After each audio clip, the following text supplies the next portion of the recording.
तो अस्सलाम वालेकुम dear students, welcome to science guider. आज हमारा टॉपिक है चैप्टर नंबर 1 का lecture number 2 second year chemistry का। ठीक है, हमने सेकेंड ईयर केमिस्ट्री स्टार्ट की थी। ठीक है, प्रीवियस हमने लेक्चर नंबर 1 का पार्ट 1 स्टडी किया था, जिसमें हमने स्टार्ट में क्या पढ़ा था, हमने हिस्टोरिकल बैकग्राउंड थोड़ा सा पढ़ा था, फिर उसमें हमने डोब्राइनर्स लॉ ऑफ ट्राइड पढ़ा था और न्यूलैंड्स लॉ ऑफ ऑक्टेव पढ़ा था।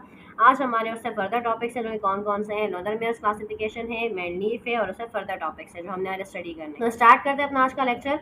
हमारे पास फर्स्ट टॉपिक क्या है आज का, लोथर-मेयर्स क्लासिफिकेशन। जिस तरह से हमने पीछे क्लासिफिकेशन पढ़ी थी और मैंने आपसे कहा था कि हम क्लासिफिकेशन किस लिए करते हैं, क्लासिफिकेशन इसलिए करते हैं ताकि हमें पढ़ने में आसानी हो। तो जो क्लासिफिकेशन होती गई उससे क्या हुआ कि पीरियड्स में एलिमेंट किसी भी तरह से जो क्लासिफिकेशन हुई उसमें एलिमेंट्स को रीड करने में आसानी हुई। ठीक है, तो हमारे पास लोथर-मेयर क्लासिफिकेशन क्या थी, जैसे आपने पीछे देखा था कि हमारे पास ट्राइड की क्लासिफिकेशन थी, फिर ऑक्टेव की क्लासिफिकेशन थी।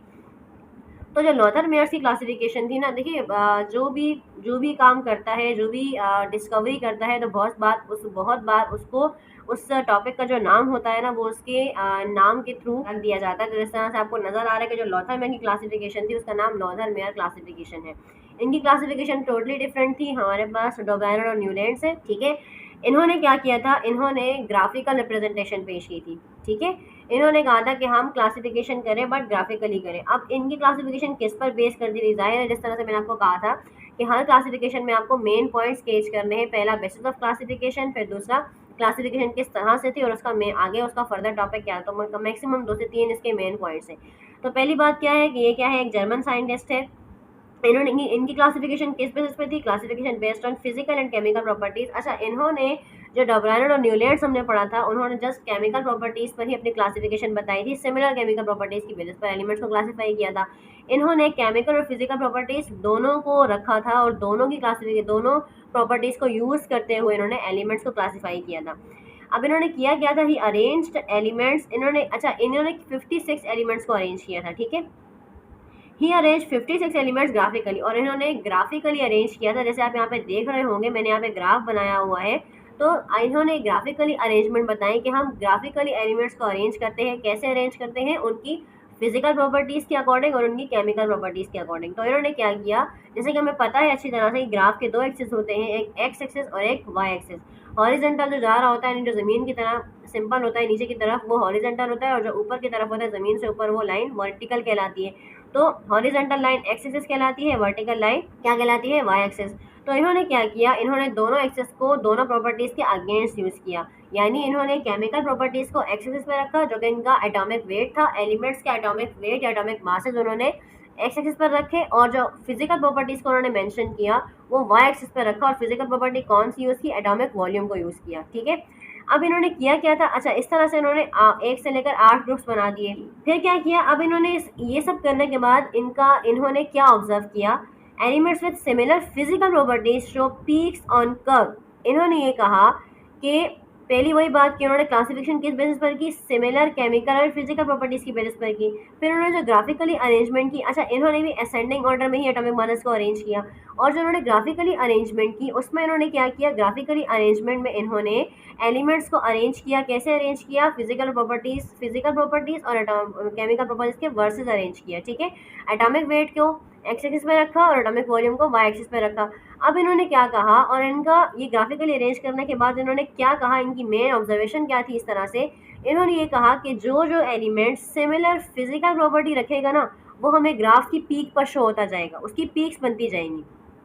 ठीक है, और जिनके सिमिलर केमिकल फिजिकल प्रॉपर्टीज नहीं होंगी, वो सारे हमें असेंडिंग ऑर्डर में नीचे ही छोटे छोटे कर्व्स बनाते हुए नजर आएंगे। ये इनकी तीसरी मेन बात थी। जैसे आप यहाँ पे देख सकते हो, इन्होंने एग्जाम्पल भी दी कि जैसे हमारे पास अल्कली मेटल्स हैं। अल्कली मेटल्स क्या होते हैं, पीरियोडिक टेबल का जो ग्रुप 1A है ना, हम आगे इंशाल्लाह पीरियोडिक टेबल को भी स्टडी करेंगे, लेकिन आपने 9th में भी पढ़ा होगा ये सब। तो ग्रुप 1A जो होता है एलिमेंट्स में, पहला ग्रुप 1A अल्कली मेटल्स कहलाता है। तो इन्होंने ये कहा कि हमारे पास जितने भी अल्कली मेटल्स हैं ना, इन्होंने एग्जाम्पल के तौर पर कहा कि जैसे हर वो एलिमेंट जो सिमिलर फिजिकल प्रॉपर्टी रखता है ना, वो हमें पीक्स बनाते हुए ऑब्जर्व होता जाएगा। तो जैसे कि इन्होंने यहाँ पे दिखाया कि लिथियम की पहली पीक आई, फिर सोडियम की आई, फिर पोटेशियम, फिर रुबिडियम, फिर सीजियम, फिर फ्रांसियम, सारे के सारे एलिमेंट्स अल्कली मेटल्स कहलाते हैं। ठीक है, तो इन्होंने ये कहा कि सिमिलर फिजिकल प्रॉपर्टीज वाले एलिमेंट्स हमें ग्राफ में पीक शो करेंगे, और जो डिफरेंट वाले होंगे वो हमें पीक शो नहीं करेंगे, वो सिंपल हमें छोटे छोटे कर्व्स बनाते हुए नजर आएंगे। जैसे आप यहाँ पे देख सकते हो, मैंने ब्लैक से एलिमेंट्स को यहाँ पे मेंशन किया हुआ है। ठीक है, तो जो हमें कि जो पीक्स बनाते हुए नजर नहीं आएंगे, जो डिफरेंट फिजिकल प्रॉपर्टीज रखते हैं, केमिकल प्रॉपर्टीज रखते हैं, वो कौन कौन से होंगे, उसमें इन्होंने एग्जाम्पल दिए हमें, लाइक हेलोजेंस। ठीक है, हेलोजेंस क्या होता है ये भी आपने पीरियोडिक टेबल में पढ़ा होगा, आगे हम पढ़ेंगे भी। हेलोजेंस क्या होते हैं, जो पीरियोडिक टेबल में ग्रुप 7 ए है ना, क्लोरीन, फ्लोरीन, ब्रोमीन, आयोडीन, ये हेलोजेंस फैमिली कहलाते हैं क्योंकि ये सॉल्ट बनाते हैं। तो हेलोजेंस मतलब सॉल्ट फॉर्म करने वाले एलिमेंट्स होते हैं, तो इनकी ये प्रॉपर्टी होती है एलिमेंट्स के अंदर, तो इसलिए इनको हेलोजेंस कहा जाता है। तो इन्होंने कहा भाई जिस तरह से हेलोजेंस है वो हमें असेंडिंग ऑर्डर में कर्व्स, छोटे छोटे कर्व्स बनाते हुए ऑब्जर्व हुए। तो ये थी इनकी ग्राफिकल रिप्रेजेंटेशन ऑफ एलिमेंट्स की क्लासिफिकेशन जो इन्होंने हमें बताई। लेकिन वही बात जिस तरह से मैंने आपको बताया कि जैसे जैसे फर्दर डिस्कवरीज होती गई तो हर क्लासिफिकेशन आगे जाकर फर्दर उसको इम्प्लीमेंट नहीं किया जा सकता था। तो इनकी भी क्लासिफिकेशन आगे जाकर मजीद एलिमेंट्स पे हम इस तरह की क्लासिफिकेशन को अप्लाई नहीं कर सकते थे, तो फिर हमें एक न्यू मेथड की ज़रूरत थी। तो इनके बाद जो है एक न्यू साइंटिस्ट आए जिनका नाम था डिमिट्री मेंडलीव, जैसे मैंने आपको इंट्रोडक्शन में भी बताया था। इन्होंने हमें फर्स्ट टाइम जो कॉन्सेप्ट पेश किया वो कॉन्सेप्ट वो पीरियोडिक टेबल का कॉन्सेप्ट था, जो आज भी हम पीरियोडिक टेबल स्टडी करते हैं, एलिमेंट्स को स्टडी करते हैं। तो पीरियोडिक टेबल का कॉन्सेप्ट देने वाले कि हम एलिमेंट्स को पीरियोडिक टेबल की फॉर्म में अरेंज करें, पीरियड्स और ग्रुप्स की फॉर्म में अरेंज करें, ये कॉन्सेप्ट देने वाले फर्स्ट टाइम हमारे पास डिमिट्री मेंडलीव थे, इसीलिए इनको फादर ऑफ पीरियोडिक टेबल भी कहा जाता है। ठीक है, तो इन्होंने जो क्लासिफिकेशन पेश की वो बहुत एक्यूरेट, बहुत यूजफुल, बहुत ईजी क्लासिफिकेशन थी, जिसमें थोड़ी बहुत इम्प्रूवमेंट्स की गई बाद में, लेकिन ये चीज़ आज तक इस्तेमाल की जाती है। तो फर्स्ट टाइम पीरियोडिक टेबल का यानी एलिमेंट्स को पीरियड्स और ग्रुप्स में अरेंज करने का आइडिया देने वाले उस ऐसी क्लासिफिकेशन प्रेजेंट करने वाले कौन थे, डिमिट्री मेंडलीव। तो इनका बहुत बड़ा रोल है एलिमेंट्स की क्लासिफिकेशन के अंदर, पीरियोडिक क्लासिफिकेशन के अंदर। ठीक है, फिर उन्होंने अपना एक लॉ भी पेश किया जो क्या कहलाता है, पीरियोडिक लॉ कहलाता है। अब हम पढ़ते हैं इनके बारे में फर्दर। देखिए मेंडलीव क्या थे, एक रशियन केमिस्ट थे। इन्होंने क्लासिफिकेशन, अच्छा इनकी भी क्लासिफिकेशन किस बेस पर थी, classification of elements based on similar और different physical and chemical properties. इनकी भी क्लासिफिकेशन, अब इससे पहले जो हमने पढ़े डोब्राइनर्स, न्यूलैंड्स, उनकी क्लासिफिकेशन सिमिलर केमिकल प्रॉपर्टीज पर थी। नॉर्दर्न की क्या थी, similar physical and chemical properties की बेसिस पर। अब जो हमारे पास मेंडलीव थे ना, उन्होंने फिजिकल और केमिकल प्रॉपर्टीज दोनों को यूज किया, सिमिलर को भी और डिफरेंट को भी। ठीक है, अब इन्होंने क्या कहा, देखिए जिस तरह मैंने आपको बताया, presented for the first time a periodic table in which elements with similar chemical properties arranged. अब इन्होंने, ये पहले वो साइंटिस्ट थे जिन्होंने हमें पीरियोडिक टेबल का कॉन्सेप्ट दिया। ठीक है, अब पीरियोडिक टेबल के अंदर, पीरियोडिक टेबल यानी एक टेबल बनाया गया, पीरियोडिक टेबल यानी एलिमेंट्स का पीरियोडिक टेबल बनाया गया। पीरियोडिक वर्ड जो यहाँ पे यूज हो रहा है ना, वो उसकी भी एक प्रॉपर डेफिनेशन है, उसको पीरियोडिसिटी कहा जाता है। जैसे मैं आपको आगे भी बताऊंगी, मैं आपको पीरियोडिसिटी बेसिकली किसे कहते हैं कि एक मखसूस सीरीज कंप्लीट होने के बाद अगेन जब वही प्रॉपर्टीज रिपीट होती है ना एक सीरीज में, यानी एक सीरीज चल रही है, जैसे मिसाल के तौर पर ये एक सीरीज चल रही है। ठीक है, जितने भी कॉलम्स हैं इसके अंदर ये एक सीरीज चल रही है। अब इन सब की सीरीज में क्या है, डिफरेंट प्रॉपर्टीज हैं। बट जब ये सीरीज यहाँ पे खत्म हो गई और अगेन यहाँ से नई न्यू सीरीज स्टार्ट हुई, तो जो प्रॉपर्टीज यहाँ पर है ना सबकी, जिस तरह से भी चेंज हो रही है, अगेन वो तमाम चीज़ें यहाँ पे रिपीट हो रही है। तो पीरियोडिसिटी का मतलब ये होता है कि change after regular interval of time, के चेंजेस होते हैं टाइम, जैसे टाइम गुजरता है, एक पूरी सीरीज गुजरती है, उसके बाद अगेन वो चेंज रिपीट होता है, उसको पीरियोडिसिटी कहा जाता है। तो पीरियोडिक क्लासिफिकेशन इसीलिए कही जाती है। ठीक है, तो अब इन्होंने क्या किया विद सिमिलर केमिकल, अब इन्होंने पीरियोडिक टेबल को अरेंज कैसे किया, तो इन्होंने पीरियोडिक टेबल को दो तरह से अरेंज किया। जैसे अभी यहाँ पे देख भी रहे होंगे आप, मैंने यहाँ पे बॉक्स बनाया हुआ, ये हमारा पीरियोडिक टेबल कहलाता है। ठीक है, जो मेंडलीव ने हमें बताया था, जो मेंडलीव की प्रेजेंटेशन थी, इन्होंने ये कहा कि हम एलिमेंट्स को ग्रुप वाइज अरेंज करते हैं और पीरियड वाइज अरेंज करते हैं। अब जो मैंने यहाँ पे दो टर्म यूज़ की, ग्रुप और पीरियड, इसका मतलब क्या है, इन्होंने कहा कि हम इस टेबल के अंदर वर्टिकल कॉलम्स बनाते हैं। अभी मैंने ऊपर आपको वर्टिकल का मतलब बताया, जो ऊपर जाने वाली लाइन होती है जिस तरह से वो वर्टिकल कहलाती है, और ऐसे जब आप कोई लाइन ड्रॉ करते हो ना, ये वाली, ये हॉरिजॉन्टल कहलाती है। तो इन्होंने क्या कहा कि हमारे पास इस टेबल के अंदर हॉरिजॉन्टल लाइंस भी होंगी और वर्टिकल कॉलम्स भी होंगे। अब हम इन्होंने वर्टिकल 8 कॉलम्स बनाए और इसी तरह से 7 से 8 इन्होंने हॉरिजॉन्टल रोज बनाई। अब इन्होंने इनका प्रॉपर नाम भी रखा। इन्होंने कहा कि हमारे पास इस पीरियोडिक टेबल के अंदर 1 से लेकर 8 ग्रुप्स होंगे। ठीक है, अब वो जो वर्टिकल कॉलम्स है ना, उनको इन्होंने कहा कि ये हमारे ग्रुप्स कहलाएंगे। 1 से लेकर 8 तक के कॉलम्स हमारे वर्टिकल क्या कहलाए, ग्रुप्स, और 7 से लेकर 8 जो हमारी रोज है हॉरिजॉन्टल, वो क्या कहलाएं, पीरियड्स। क्लियर है, यानी पीरियोडिक टेबल को दो कैटेगरीज में डिवाइड किया, वर्टिकल कॉलम्स में और हॉरिजॉन्टल रोज में। वर्टिकल कॉलम्स क्या कहलाए, ग्रुप, और हॉरिजॉन्टल रोज क्या कहलाई, पीरियड्स। ग्रुप्स कितने, 1 से लेकर 8 तक। अब also arrange elements on the basis of their atomic masses in ascending order. अब इनकी भी अरेंजमेंट किस तरह से थी, तो इन्होंने भी जो एलिमेंट्स को अरेंज किया उनके एटॉमिक मासेस की बेस पे अरेंज किया, जिस तरह स्टार से चलता हुआ आ रहा था। डोब्राइनर ने जैसे किया, न्यूलैंड ने जैसे किया, लॉदरमैन ने जैसे किया, इनकी भी एटम्स की अरेंजमेंट वैसी ही थी कि इन्होंने असेंडिंग ऑर्डर में एलिमेंट्स को अरेंज किया उनके एटॉमिक मासेस को, जिस तरह से मैंने आपको बताया था, पहले छोटा फिर बड़ा फिर उससे बड़ा फिर उससे बड़ा, यानी इनकी भी अरेंजमेंट असेंडिंग ऑर्डर में ही थी। क्लियर है यहाँ तक? अब हम इसको मजीद आगे पढ़ते हैं। अब मेंडलीफ ने क्या किया, जो उन्होंने अपनी स्टेटमेंट बताई ना कि हम एलिमेंट्स को ग्रुप्स में अरेंज कर देते हैं और पीरियड्स में अरेंज कर देते हैं, 8 वर्टिकल कॉलम बनाते हैं जो हमारे ग्रुप्स कहलाएंगे, इसी तरह से हम 7 से 8 रोज बनाते हैं जो पीरियड्स कहलाती हैं, और ये पूरा पीरियोडिक टेबल कहलाएगा हमारा। ये क्लासिफिकेशन थी उनकी।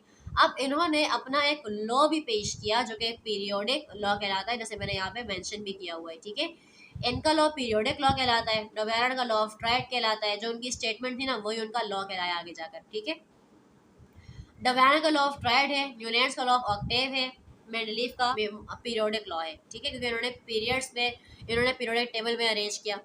अब इनका लॉ क्या कहता है, the properties of elements are a periodic function of their atomic weight या एटॉमिक मासेस, ठीक है, कि हर एलिमेंट की जो प्रॉपर्टीज होती है ना वो क्या होती हैं, periodic function of their atomic weight और एटॉमिक मासेस, के उनके एटॉमिक मास और एटॉमिक वेट एक ही बात होती है, ठीक है, कि एलिमेंट्स की प्रॉपर्टीज उनके एटॉमिक मासेस की बेसिस पर पीरियड वाइज रिपीट होती रहती है, ठीक है। जो लेफ्ट टू राइट हमने अरेंजमेंट की बात की ना, अगर हम ग्रुप की बात करते हैं, इसको हम फर्दर में आगे आपको डिस्कस करती हूँ इस बारे में। स्टेटमेंट क्या है कि द प्रॉपर्टीज ऑफ एलिमेंट्स, के एलिमेंट्स की जो प्रॉपर्टीज होती हैं are a periodic function of their atomic weight और एटॉमिक मासेस, यानी वो प्रॉपर्टीज ऑफ एलिमेंट्स डिपेंड करती हैं एटॉमिक मासेस के ऊपर और एटॉमिक वॉल्यूम के ऊपर, और वो time by time complete period होने के बाद रिपीट होती रहती हैं। तो ये हमारे पास पीरियोडिक लॉ कहलाता है। अब ये बात हम कैसे समझें, देखिए इन्होंने क्या कहा, elements having similar chemical properties appear at regular interval and period. Periodic function का मतलब वही है, यानी पीरियड में जब एलिमेंट्स आते हैं ना, ठीक है, तो उनकी प्रॉपर्टीज जो हैं वो सबकी तकरीबन एक दूसरे से मुख्तलिफ होती है, केमिकल या फिजिकल प्रॉपर्टीज, ठीक है, थोड़ी थोड़ी मुख्तलिफ होती है। लेकिन वो जो एक पूरा पीरियड आपका गुजर जाता है ना, मैंने भी पीछे बताया कि पीरियड किसे कहते हैं, जो एक पूरा पीरियड गुजर जाता है ना, जैसे मिसाल के तौर पर अभी एक पीरियड है, ठीक है, अब जब ये अगेन सेकेंड पीरियड स्टार्ट होगा तो क्या होगा कि यहाँ से यहाँ तक जो प्रॉपर्टीज थी, अब जब यहाँ से अगेन स्टार्ट हुई तो वही सेम प्रॉपर्टीज रिपीट होंगी जो ऊपर वाली सीरीज में थी, ठीक है।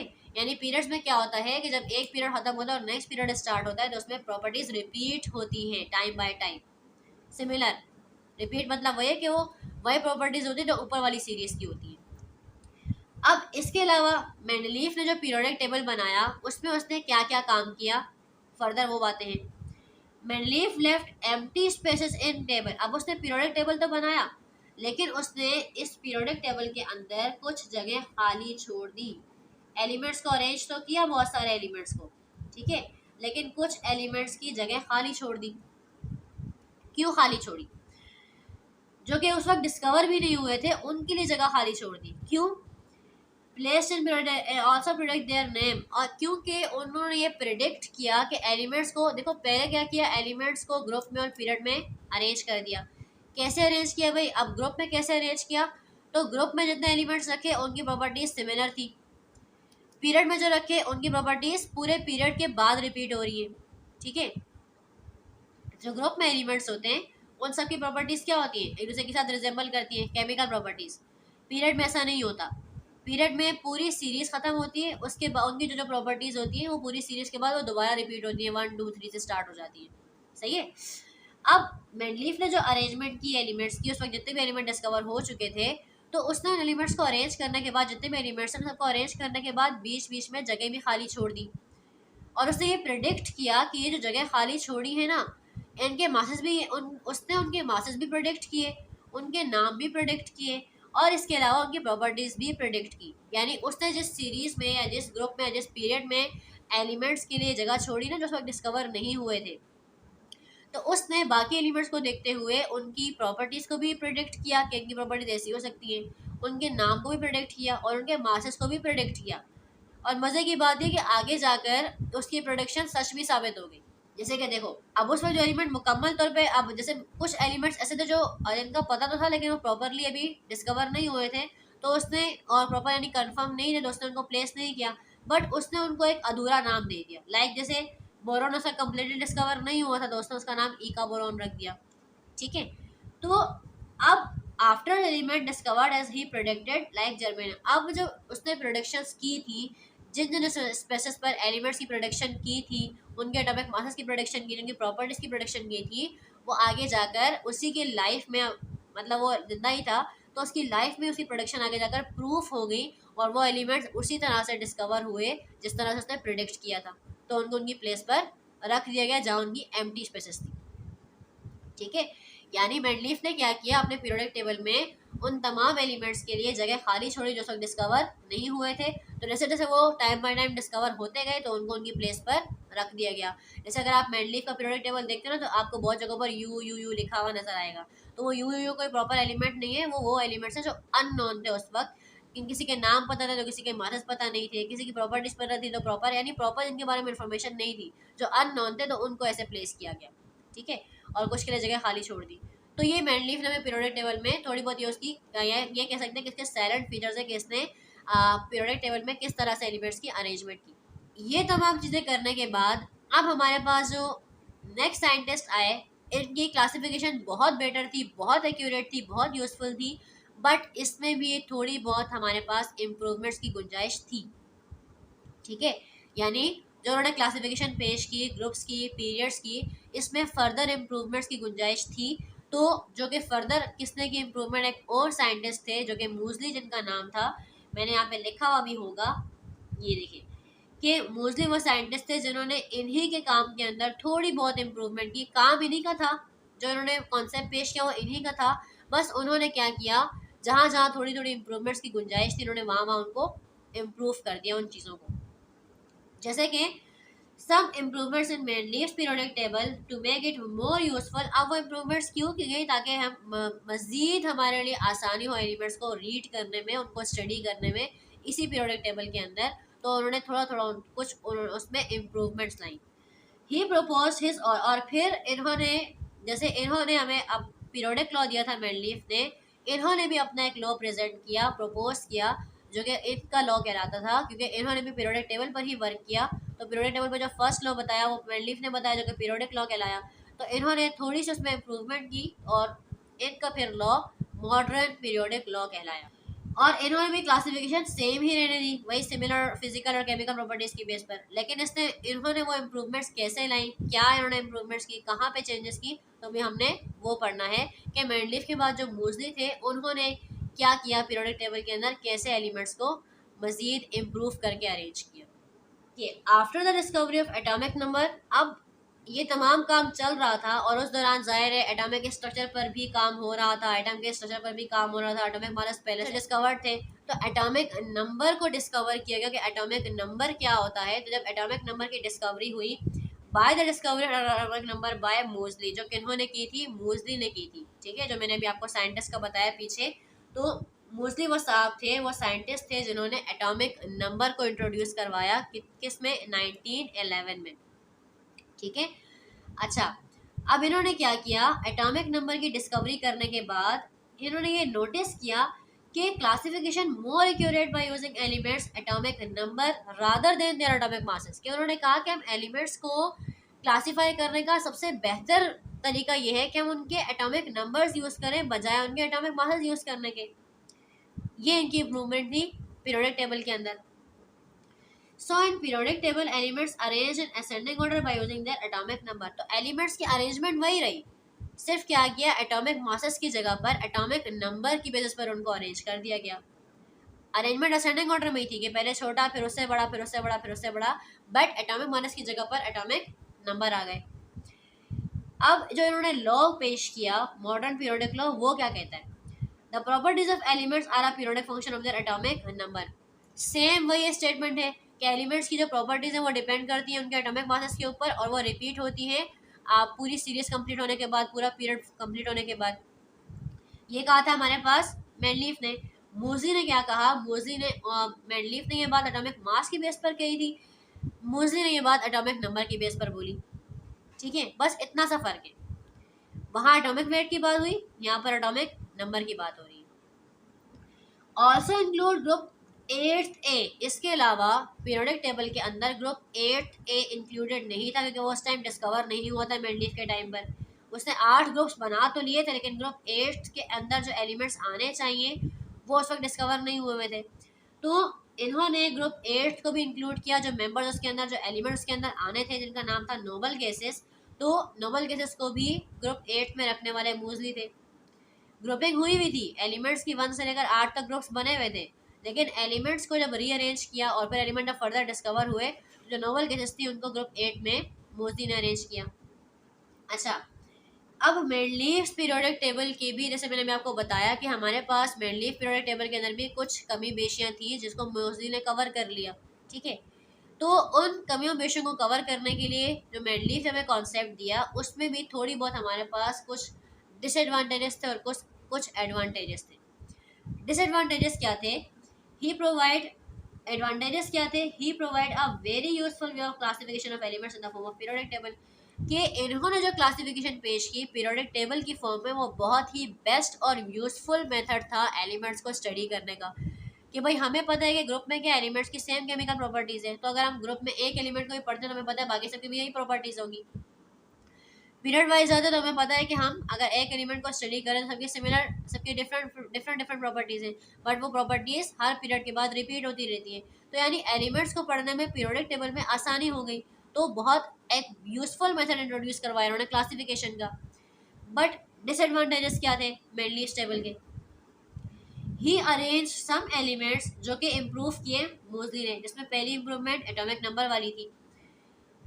He arranged some elements in one group having different chemical properties and also arranged some elements in different group having similar chemical properties. अब इन्होंने एक ये काम किया। डिसएडवांटेज के 2-3 पॉइंट्स और भी हैं, यहाँ पे मैंने एक ही मेंशन किए। ठीक है, देखिए इन्होंने क्या किया, मेंडलीफ ने क्या किया था, इन्होंने पीरियोडिक टेबल में एलिमेंट्स को तो अरेंज कर दिया, बट जिन एलिमेंट्स की, अब इन्होंने एलिमेंट्स को प्लेस तो कर दिया, बट ऐसे प्लेस किया कि ग्रुप में एलिमेंट्स को मिक्स कर दिया। मिक्स करने से मुराद ये है कि एक ग्रुप के अंदर एलिमेंट्स को इस तरह से रखा कि डिफरेंट एलिमेंट्स को रखे जिनकी प्रॉपर्टीज बिल्कुल भी सिमिलर नहीं थी, एक दूसरे के साथ बिल्कुल भी मैच नहीं करती थी, लेकिन उनको एक ग्रुप में रख दिया गया।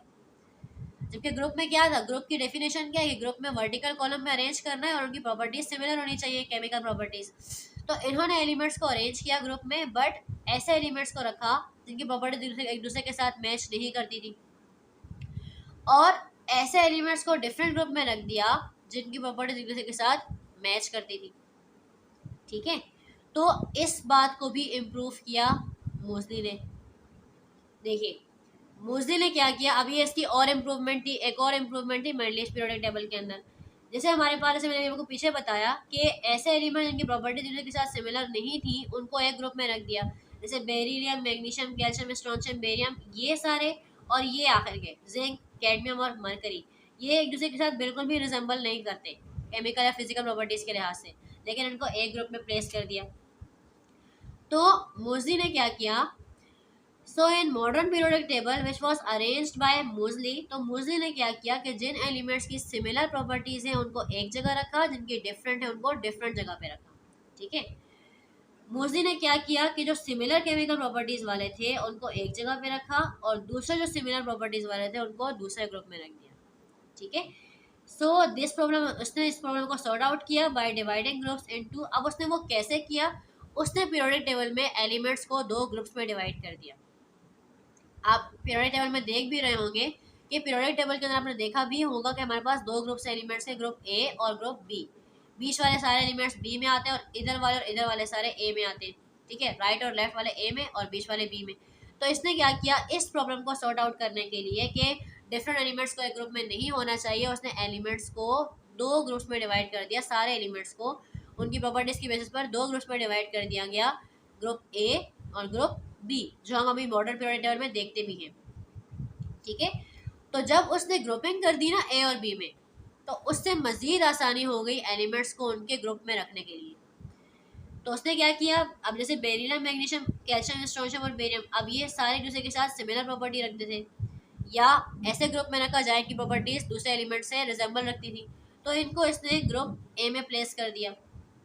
ठीक है। ग्रुप ए से मुराद ये नहीं ग्रुप 1 2 3। ग्रुप ए का मतलब है जो ग्रुप ए वाले एलिमेंट्स थे ना सारे, उनमें जो ग्रुप 1 2 3 है, जो भी ग्रुप है उसमें जिन जिन के साथ इनकी सिमिलर प्रॉपर्टीज थी उनको इन सबको उसमें डाल दिया। और जिंक, कैडमियम और एच डी यानी मरकरी, इनको ग्रुप बी में डाल दिया।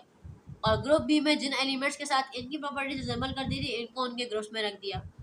बात समझ में आई?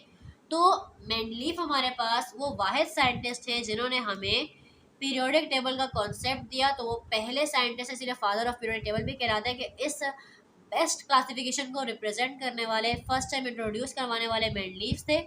ठीक है, मेंडलीफ ने हमें पीरियोडिक टेबल का कॉन्सेप्ट दिया, लेकिन उसको जो इम्प्रूव किया, जो हमारे पास मॉडर्न पीरियोडिक टेबल है, वो किसने किया? मोज़ली ने किया। तो ये बहुत बेसिक बातें हैं, बहुत बेसिक बातें हैं, इनको आपको बहुत अच्छी तरह से माइंड में रखना है। तो ये तमाम चीज़ें मैंने आपको बताई हैं। अब हमारे पास हमारे इस चैप्टर के कुछ लास्ट टॉपिक्स होंगे, हम वो स्टडी करेंगे। 2 टॉपिक्स मेरे ख्याल से बाकी हैं, नेक्स्ट क्लास में हम इंशाल्लाह वो स्टडी करेंगे। तो यहाँ तक आपकी जो भी बात आपको समझ में नहीं आई है, जो भी कॉन्सेप्ट आपको क्लियर नहीं हुआ है, आप मुझसे पूछ सकते हो कमेंट सेक्शन में। ठीक है, वीडियो पसंद आई है तो वीडियो को लाइक करें, शेयर करें, चैनल को सब्सक्राइब कर दें। मिलते हैं नेक्स्ट क्लास में नेक्स्ट वीडियो के साथ। अपना बहुत सारा ख्याल रखिएगा। अल्लाह हाफ़िज़ नासिर।